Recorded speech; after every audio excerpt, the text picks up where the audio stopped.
Hello everyone, আজকে আমি রাতের ডিনারে বানাবো চিকেন ঘুগনি। তো তার জন্য দেখো এখানে আমি একটা আলুকে চৌকো চৌকো করে কেটে নিয়েছি, এখানে আমি বুটটাকে সিদ্ধ করে নিয়েছি, আর এখানে চিকেনটাকে আমি নুন আর হলুদ দিয়ে ভালো করে ম্যারিনেট করে রেখেছি। এখানে একটা গোটা টমেটোকে কুচি কুচি করে নিয়েছি, একটা পেঁয়াজ, পরিমাণ মতো আদা, রসুন, ধনেপাতা আর কাঁচা লঙ্কা।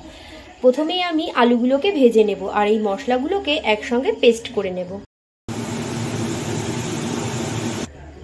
এখানে আমি আলুগুলোকে লাল লাল করে ভেজে নিয়েছি, আর এবার কড়ার মধ্যে দিয়ে দেব আমি তেজপাতা আর গোটা জিরে ফোড়ন। আর এদিকে সমস্ত আদা, রসুন, কাঁচা লঙ্কা, ধনেপাতা, টমেটো দিয়ে যে পেস্টটা করে রেখেছি এটা আমি তেলের মধ্যে দিয়ে দেব।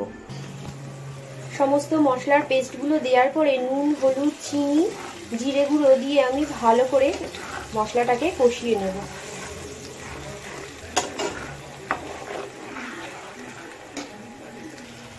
মোটামুটি কষানো রেডি। এবার আমি এর মধ্যে দিয়ে দেব চিকেনের টুকরোগুলো। তো চিকেনের টুকরোগুলো দিয়ে আমি চিকেনটাকে ভালো করে মশলার সাথে কষিয়ে নেব। চিকেনের সাথে আলুটাকে আমি ভালো করে কষিয়ে নিয়েছি, আর দেখো তেলও ছাড়তে শুরু করে দিয়েছে। এবার আমি এর মধ্যে সিদ্ধ করে রাখা বুটগুলো দিয়ে দেব।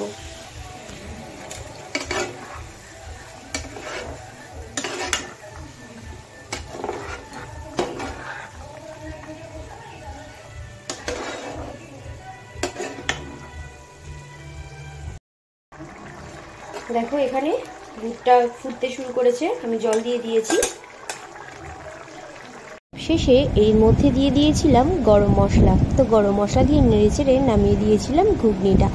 আর দেখো ঘুগনির সাথে আমি বানিয়ে নিয়েছিলাম রুটি। তো এটাই আজকে আমাদের ডিনারে ছিল, আর ডিনারটা কিন্তু একদমই জমে গেছিলো, কারণ ঘুগনিটা সত্যি খেতে খুবই সুন্দর হয়েছিল। তো চলো আজকের ভিডিওটা এই পর্যন্ত, কালকে দেখা হচ্ছে একটা নতুন ভিডিওর সাথে।